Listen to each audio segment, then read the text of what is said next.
Шишка праходзіць шматступенную апрацоўку, перш чым адправіцца ў цяпліцы і стаць сеянцам. Першы этап – цеплавая апрацоўка. Пад уздзеяннем гарачага паветра, які падаецца ў спецыяльную камеру, шишкі пачынаюць павольна раскрывацца.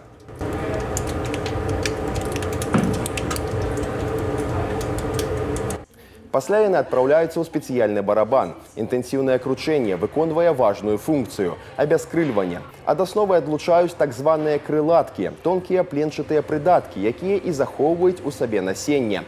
Далей атрыманая сумесь адпраўляецца на падсушку і ачыстку. Спецыяльнае абсталяванне дазваляе аддзяліць ад насення рэшткі смецця.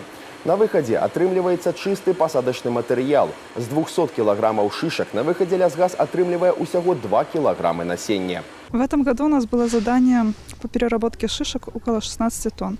Задание мы свое выполним и планируем еще немного добавить в цифрах.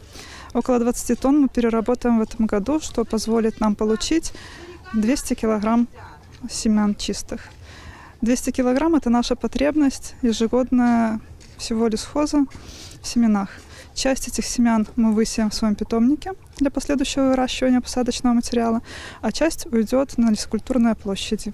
Работа шишкасушыльнага комплексу сезонная. Пасля заканчэння перапрацоўкі шишак супрацоўнікі пяройдуць у гадавальнік. Атрыманае насенне будзе выкарыстана для пасадкі новых хвойных масіваў.